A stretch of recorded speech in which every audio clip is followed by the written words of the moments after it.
Welcome to the Yankee Cowboy Podcast, coming to you from Dallas, Texas. Here's your host, Tim Wilkins.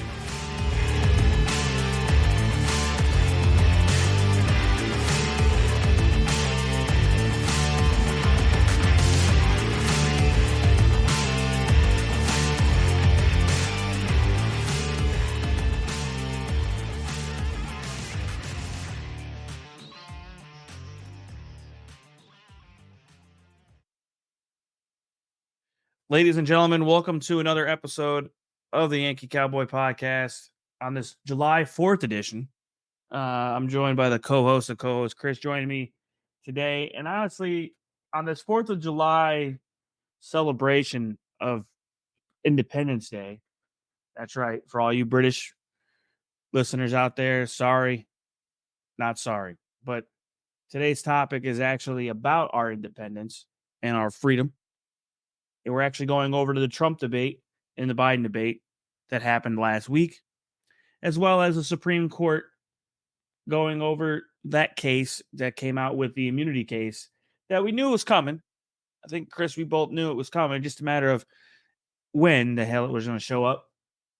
And, yeah, man, it's happy 4th of July, bud. Hopefully all the fireworks, all the illegal fireworks are going off in your neighborhood across the world, and everyone's having a good time.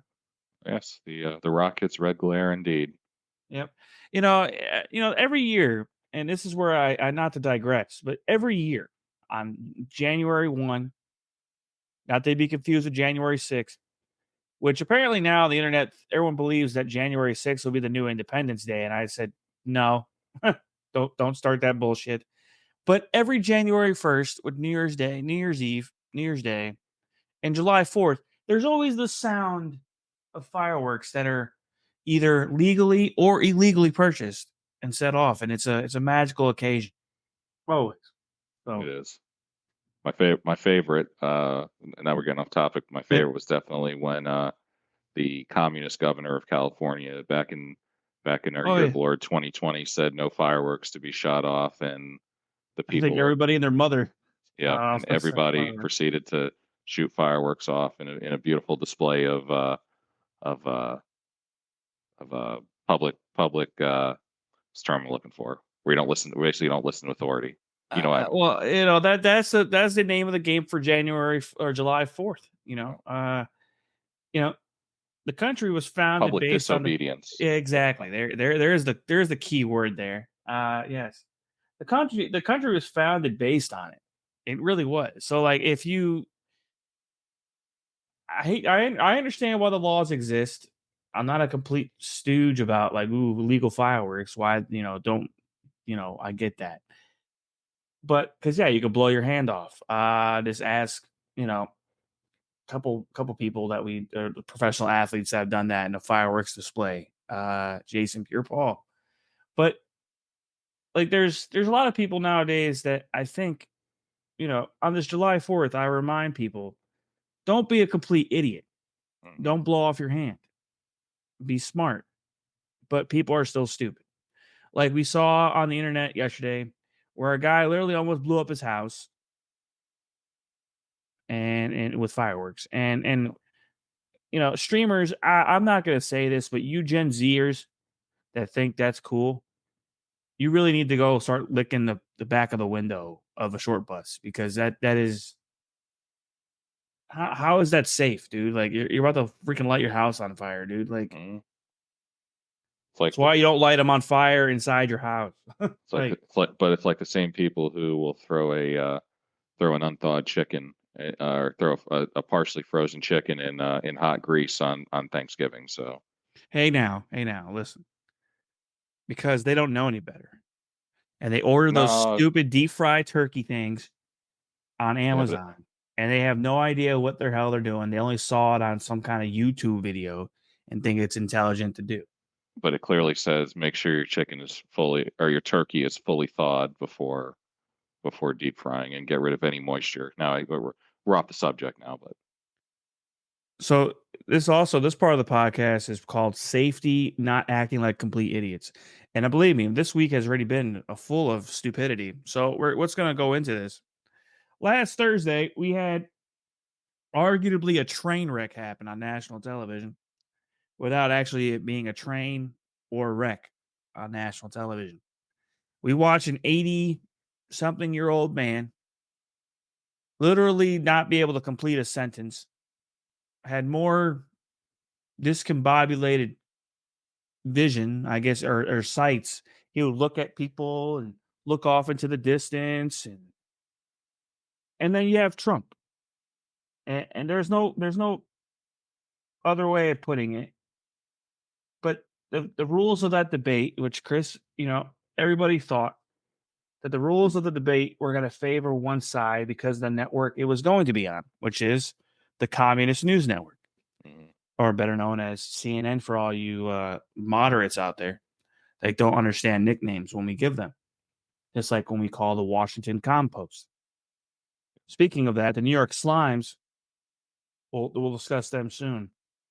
The debate was probably arguably, and of course, that's what I used to do back in the day, was debate. It was a train wreck because Trump, he did something unique that I think a lot of people didn't give him credit for. He didn't interrupt because he couldn't, but he finished the point every chance he got. Yeah. So he went back to it and went back to it again. And he kept going. He kept going back to the immigration and hammering Biden over and over and over. It was like watching a beatdown that just wouldn't stop.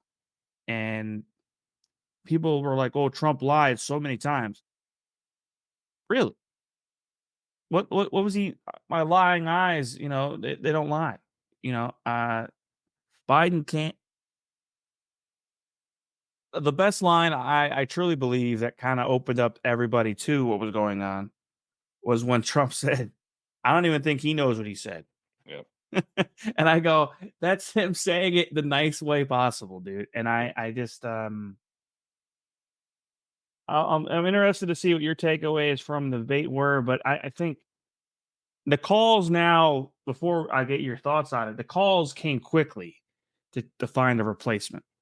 And they still are. They're going on. Shit, we're going almost a week later, and they're still having to reassure the public that he's the nominee. Like, and instead of just, they had some emergency meeting last night with Gavin Newsom and all these other people and everything else. If he stays in the race, it's a Trump landslide victory, and everyone needs to understand that, because he's polling. These polls, by the way, which people can or cannot believe, that's up to them. But he's starting to take leads in states that a Republican hasn't led or won ever, like New Hampshire, Virginia in over 50 years. The last time, not 50 years. I mean, Bush won in 2004. Virginia? Yeah, Virginia. Yeah, last time. I thought it was like a long ass time ago. It was like 30 years. No. I mean, Bush up until 08, Virginia had always gone red. I think maybe it didn't go red in 92, but I think aside from that, now Virginia was always a reliably red state up until 08. So, but it's been quite a long time. It's been a few cycles. It's been a decade and a half or so. We're talking. It's been a few cycles. Yeah. So New Hampshire is mainly the one that's kind of the eye opener to a lot of people, which I still don't believe that poll. Did Trump win New Hampshire in 2016? I'm trying to remember. Sorry, no, we're Republican presidential nominee has never won New Hampshire. Ever. Okay. Never won. It's never happened. And so now, of course, they have their own primary. Of course, they have their primaries and stuff. Yeah, he on a primary level, yeah, he's won that state. Yeah, but as statewide. On the presidential election side, he's the Republican nominee has never won that state.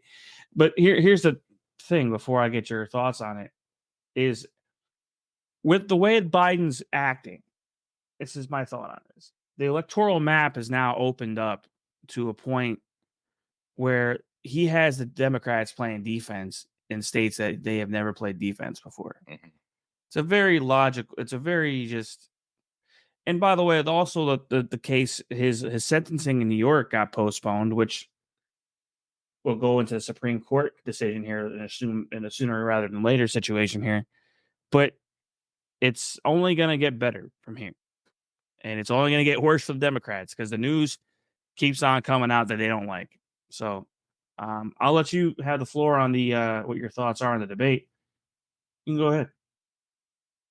Yeah, you basically hit the nail on the head. I mean, it was, I think looking back at it, I have a couple of thoughts. I think the debate format actually, in a way, helped Trump.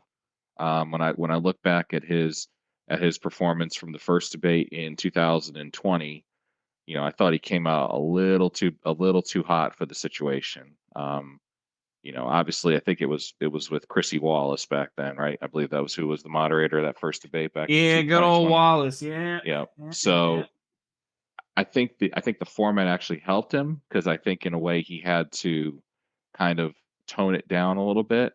And I thought he played it perfectly. I thought his answers were very lucid. I thought he was obviously sharp compared to who he was sharing the stage with.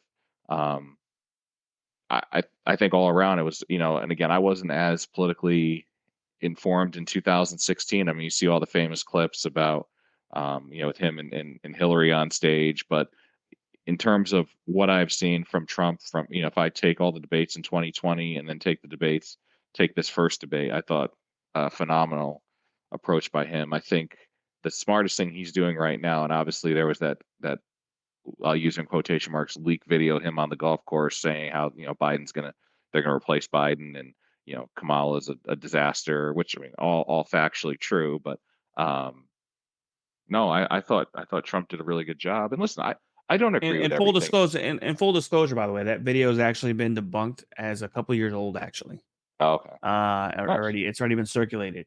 yeah, But the thing is, you're right. But here's the thing: what the difference is, and this is kind of what I always draw to people on is Trump can literally just engage you as a person without a talking point or I don't know, just anything. He can engage you for who you are in front of him and answer the question or try to in his own way answer the question. hmm And that's where I think a fun thing was maybe you remember this during the COVID-19 stuff, but he would do that daily like press gaggle yeah, on the South Lawn. And he'd be like, "What the hell you boys got today?" And he would just come on now. What do you got? And I'm not saying it's adversarial, but he enjoyed it. When you have a person that actually genuinely enjoys engaging the public and talks to people and it may be good, it might be bad, but the president of the United States, it's a very different. If you ever notice, it's a very different outlook on the press and the relationship of the press. Like Trump, yes, did he have an adversarial concept with the press? Sure, hmm but he was pretty transparent with the press. Like his schedule is pretty much what the schedule was. It was really busy. Biden, they're asking the questions now that they should have asked about 3 years ago. Like, why is why are he only doing two activities between these times? And like, it's pretty eye opening, actually. Well, I mean, let's be real. The media is only curious because now they're having to either play Pravda for getting getting him away from being the nominee.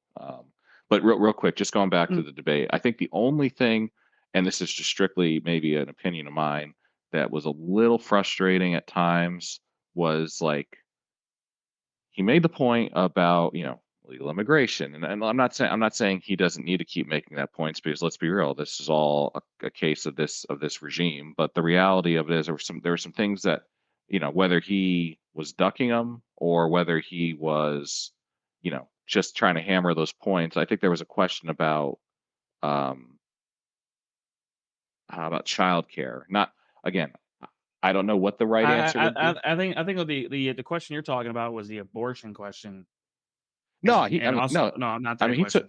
question. He took on the abortion question. Listen, I don't agree with him on it. I'm as pro-life as they come. But when it comes to the reality of him having to play the middle there, because in reality is unfortunately he's got to cater to a voting bloc to win this election that thinks that it should be legal or access to it or whatever you want to call it. But that was the only thing I will say is like it got a little annoying at times, and I'm just nitpicking. I was very happy, but it got a little annoying at times when it's like, all right, here's the topic of the question. Why are we, like, I don't Oh, know. he'll go off. He'll go off. He'll go, He'll go off. But then they go. It- The cool thing was, the moderators would try to draw them back, and it actually yeah. worked. It actually worked. It But even actually there, did. he didn't sometimes answer the question. I'm just The like, January 6th question was probably the one that it annoyed the shit out of everybody because he wouldn't. He didn't want, or what was it? It was the opioid pandemic question. That's what it was, Chris. That's what yeah, it was. He didn't want to. He didn't. I don't think he knew how to answer that, but I think he. Not saying he was rattled or anything. I think his mind was made up that he's going to go in a different direction on that question, and he went with it. And a couple things that annoyed me was that he genuinely on certain questions where you knew, like I think I texted you, I said he didn't hammer him on Afghanistan because he said Biden said something where, I didn't have any military personnel die on my watch, and I'm sitting looking at Trump going, "You gonna hammer?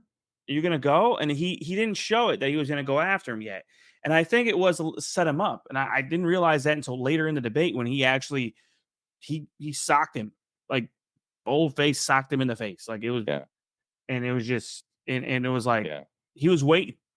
He waited in the weights yeah, and he just waited to get him. And that's Trump's style, I think. But I think the debate format definitely helped him calm down a little bit, keep his yeah. nerves because I agree. back in the day with Hillary, he every time she say something, he would say something else. Like it wasn't a debate at that point. Yeah. So But the thing about it was back then it was something new. Like, like nobody had ever seen that before. It's hard to like I always say it's hard to you can't, lightning in a bottle twice is very, very difficult. So like the ability for him to do what he did in 2016, in 2020 and 2024 is very, very, very, very difficult. I mean, it's impossible. Let's just say it's impossible. So I think him changing up his debate style was really, really good. So, yeah, I and think that that's was where, and how do I explain it to everybody is that the calls were okay. We as conservatives have been talking about his mental fortitude or lack thereof, mental fortitude. We're talking about Biden at this point for years now. Like we've been talking about this probably since his presidency even started, and we got called every dirty name under the sun. And then all of a sudden that night, it flipped on its head, Chris, and it was to the point where CNN, MSDNC, all NBC News, New York Slimes, Washington Compost, they all came out and flipped on Biden. Yep. And you know what it really comes down to is there is still calls right now. There's 25 letters being written by members of Congress for him to step down. Yeah. And the calls will only get louder from here. And I hope people understand that the calls will only get louder because the fact that people, okay, it's not just Joe Biden at the top of the ticket that they're worried about. Okay. The Democrats, after this Supreme Court decision, which we'll talk about now, they want to stack the Supreme Court to the point where it's no longer relevant. Mm-hmm. The Democrats want to do that. The Senate, they want to keep on building and winning elections in the Senate. That's what the Democrats want to do. And if Joe Biden's on the top of the ticket and those policies are at the forefront in the spotlight, they're not going to win a damn thing. Not happening. But we'll change over real quick because the Supreme Court decision on immunity, on a presidential immunity basis, in my view, as Neil Gorsuch said, it's monumental. And it was. If you actually read the decision, which, by the way, we kind of knew the vote tally. I felt like I knew the tally was going to be 6-3. A lot of people, a lot of scholars thought it'd be the other way around. It'd be like a 9-0 decision in favor or against presidential immunity. Or it's very difficult. I hope everyone understands when on the audience side here, presidential immunity isn't talking about like a person that's going to go out and like harm or like do anything illegal in the sense of like murder or like it just there's certain things are it's outside like we're talking about here is if he's in the job of the president of the United States, there are some things that he's immune for. That's just what it is. It's the scope of the immunity part. Now, outside of the immunity, there's unofficial acts that he's not immune to. And I think these cases that he's being charged with, Donald Trump being the person who's charged with these crimes, and future presidents as well, or past presidents now, people seem to forget all that. Yeah. It's not just Trump, it's past and future presidents now can be brought up on charges. And it's a very slippery slope. So I think the Georgia case is pretty much gone. If it wasn't gone already, it's gone now. Because so the wording of the case law of the decision was in official capacity, right? That's the well, I'm pretty sure he was supposedly asking the Secretary of State in Georgia for a couple thousand votes. He was still, last time I checked, sworn in as president of the United States on that day. So that can count as an official act. Yep. So that Georgia case is pretty much, if it wasn't already with the Fannie Willis thing, it's definitely fallen on its face now. Now, here's the thing to everybody that needs to keep track at home is that it's going to be a lot of legal motions, and there's a lot to do here. It's a lot to unpack because Judge Cannon on some of this other stuff, which, by the way, the left has made that woman out to be some kind of like Marxist on some things and just made her out to be some really negative, really bad jurist. And I'm like, she's being deliberate. She's taking her time. Well, She's listening to emotions. Yeah. Well, anybody who doesn't immediately at the stroke of a pen, want Donald Trump dead, is not a good juror, good judge. So yeah, this ass New York, but that's the thing too. That case with Judge Cannon, that's really going to have to be reviewed more now because there was motions that were heard last week about the constitutionality of having the special prosecutor called, and then they're going through a lot of evidentiary motions on that. So now this decision, it's going to take time. So here's the thing. Any of those decisions, we're going into election day. We're not going to go any earlier on some of that stuff, especially on the federal side. They're in no hurry. The New York stuff, I think legitimately is, I don't think this case really helped him in those two cases because they were citizen Trump supposedly acts at the time. But the thing is, Trump has his legal standing because apparently they're using election law on it. So he there's a lot of motions that got to go back and forth. That thing's going to be appealed all the way to the Supreme Court too. And so is the other thing. So a lot of legal stuff that the only person that's making any money on this is the lawyers. And it's an unfortunate situation. But presidential immunity, it was a tough case. And of course, other case law came out for Supreme Court, which the Chevron doctrine was overturned, which really that probably can change a lot. And a lot of people are kind of underwriting that, Chris. And I mean that with respect to non-legal scholars, but that kind of stuff is important. There's a lot of case law that was given out here in the last 2 weeks by the Supreme Court. And that's where the Democrats are like, oh, well, we're going to stack the Supreme Court. Listen, did anyone expect that particular decision to go the other direction? No.